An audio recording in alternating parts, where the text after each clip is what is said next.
Welcome to VinSud YouTube podcast. Today we going to listen to May 5th Daily Current Affairs. PM addresses 4th edition of the International Conference on Disaster Resilient Infrastructure. Coalition for Disaster Resilient Infrastructure in partnership with United States Agency for International Development has commenced the ICDRI 2022. ICDRI is an annual international conference of CDRI in partnership with member countries, organizations, and institutions to strengthen the global discourse on disaster and climate-resilient infrastructure, with an emphasis on human-centered approaches. CDRI is a multi-stakeholder global partnership of national governments, agencies and programs, multilateral development banks, etc., announced by the Indian Prime Minister at the Unclimate Action Summit 2019 held in New York, USA. It is led and managed by national governments, where knowledge is generated and exchanged on different aspects of disaster resilience of infrastructure. It aims to promote the resilience of infrastructure systems to climate and disaster risks, thereby ensuring sustainable development. Resilient Infrastructure Marketplace promotes and strengthens opportunities for both public and private sector to engage in best practices in disaster and climate-resilient infrastructure. Headquarter New Delhi, India. Members 25 countries and 7 international organizations. The Sendai Framework for Disaster Risk Reduction 2015 to 2030 also recognized disaster resilient infrastructure and gave 4 specific targets. Moving on to the next topic. 76% of prisoners are under trials. The ratio is highest in Delhi, J&K. As per the NCRB data 2020, Delhi and Jammu and Kashmir have the highest ratio of under trials in jails at 91%. Followed by Bihar and Punjab at 85% and Odisha at 83%. Other findings: about 27% of all under trials were found to be illiterate, and 41% had dropped out before Class X. About 30% of all under trials remain in jail for over a year, while 65% don't get released before 3 months. Of all under trials, 76% were charged with offenses under the Indian Penal Code, while the rest were charged under special and local laws, which includes the Arms Act, Narcotics, Drug and Psychotropic Substances Act, and Unlawful Activities Act, among others. Initiatives taken by government to ameliorate the issues faced by under trials. Fast-track courts were established. Fast and secure transmission of electronic records scheme by which the court would instantly, directly, securely and electronically transmit bail and other orders to the jail authorities, district courts and the High Court. National Legal Services Authority had launched a web application to facilitate the under-trial prisoners for providing them with free legal services. Moving on to the next topic. Submarine tech that India wants. France's naval group has declined the bid for Navy's P-75 India project as it does not use air-independent propulsion system. AIP is a technology for conventional, non-nuclear submarines. AIP allows a conventional submarine to remain submerged for much longer period than ordinary diesel-electric submarines. P-75I is part of 30-year submarine building plan that ends in 2030. The goal is to produce 24 conventional submarines by 2030. By the time P-75I is completed under the 30-year project, India is projected to have 6 diesel-electric, 6 AIP-powered, and 6 nuclear attack submarines. The first part is the construction of P-75, and it is currently being built. Project 75 includes construction of 6 submarines of Scorpene design. 4 of them, Kalvari, Kandari, Karanj, and Vela, have already been delivered to the Navy and commissioned.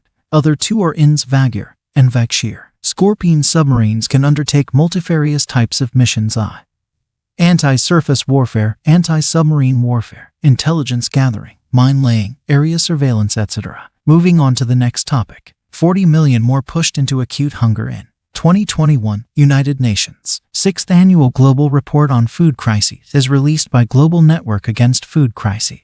GNAFC was founded by the European Union, FAO and World Food Programme at 2016 World Humanitarian Summit to prevent, prepare for, and respond to food crises and support Sustainable Development Goal to end hunger. Key findings. The United Nations defines acute food insecurity as when a person's inability to consume adequate food puts their lives or livelihoods in immediate danger. It is hunger that can lead to famine and widespread death. 3 main drivers for food insecurity are conflict, climate change, and economic crises. Grim outlook for 2022 as acute food insecurity is expected to deteriorate further due to war in Ukraine and its impact on global food, energy, and fertilizer prices and supplies. Recommendation. Need for greater prioritization of smallholder agriculture as a frontline humanitarian response to overcome access constraints, achieve food security, and improved nutrition using a 3x3 approach. Moving on to the next topic. Center releases India's Civil Registration System Report for 2020. Report provides an overview of the working of the CRS in the country and presents a compilation of data on registered births, infant deaths and stillbirths with rural, urban and sex-wise breakup and sex ratio at birth based on civil registration records. Registration of birth and death is done under a Central Act, Registration of Birth and Death Act, 1969. With the enactment of the Act, registration of births, deaths and stillbirths has become mandatory in India. Births and deaths are registered only at the place of their occurrence. Births and deaths are to be reported within 21 days of occurrence of the event. The Registrar General, India at the central government level coordinates and unifies the activities of registration throughout the country. However, implementation of the statute is vested with the state governments. CRS presents a count of registered births and deaths, while sample registration system provides an estimate of the total number of births and deaths. Registration of birth is a right of every child and is the first step towards establishing his legal identity. Key findings. Death registrations increased by 4.75 lakh in the year 2020 as compared to 2019, with total registered deaths at 81.16 lakh. 11 states and UTs registered more than 90% of all deaths. Registered 2.42 crores births in 2020, decreased from 2.48 crores in 2019, with 52% male and 48% female. Ladakh recorded highest sex ratio at birth across India, followed by Arunachal Pradesh and Andaman and Nicobar. Moving on to the next topic. Second India-Nordic Summit. India and Nordic countries' Second India-Nordic Summit at Copenhagen, after the first summit of 2018 in Stockholm.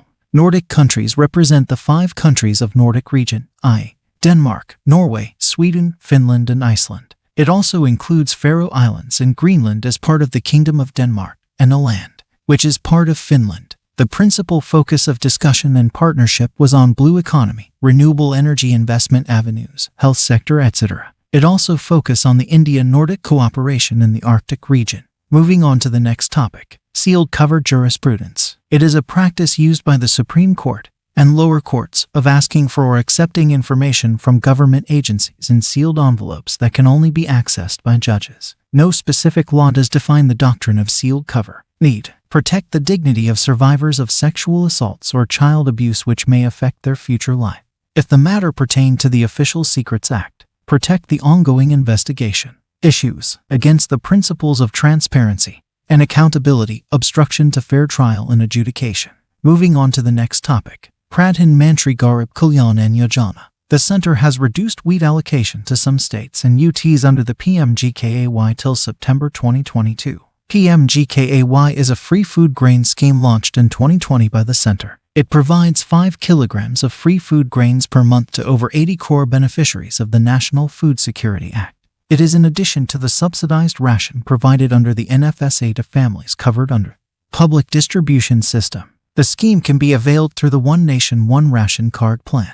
Moving on to the next topic. Smog towers. As per Central Pollution Control Board, smog towers are not final solution to pollution. Smog is dirty brown haze that hangs over skylines of major cities. Smog towers are structures designed as large-scale air purifiers to reduce air pollution. India's first smog tower is in Connaught Place, Delhi. China has world's largest smog tower. Moving on to the next topic. E-band. Broadband, tech and Wi-Fi players opposes to give E-band exclusively to telcos. The waveguide E-band is the range of radio frequencies from 60 GHz to 90 GHz in the electromagnetic spectrum. E-band is a major solution of 5G's microwave transmission. Moving on to the next topic. Shigella bacteria. Kerala seeks to contain Shigella spread. Shigella is a genus of bacteria that causes an infection called shigellosis. Shigellosis is a gastrointestinal infection caused by one of 4 species of Shigella bacteria, including S. sane.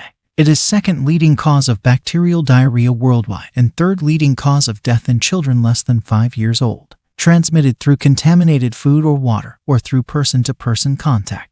Endemic in most low or middle-income countries. No vaccines available for shigellosis. Moving on to the next topic. National Anti-Profiteering Authority. The NA has begun processing complaints against pharmacy, drug retailers and hospitals who overcharged during COVID-19 pandemic. under Section 171 of the Central Goods and Services Act, 2017. Profiteering is defined as the willful action of goods and services suppliers to not pass the benefit of any tax rate reduction or the input tax credit to the recipients. NA is a statutory mechanism under GST law to check these unfair profiteering activities by the registered suppliers. Under the Sunset Clause, the tenure of NA was 2 years, but the GST Council can extend it. Moving on to the next topic, Unique Disability ID. The Union Social Justice and Empowerment Ministry has asked states to speed up implementation of UDID for persons with disabilities in the 75 districts across India. UDID is the unique disability identity to be issued to each PWD under the Unique ID for Persons with Disabilities project,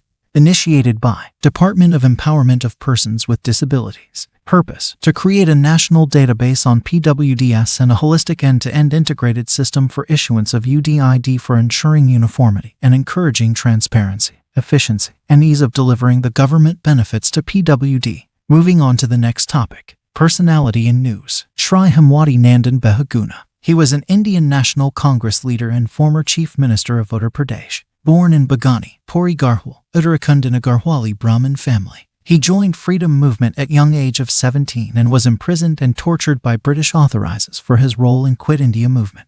Worked for underprivileged sections of society. Values: freedom fighter, principled politician, Gandhian values, and astute administrator. The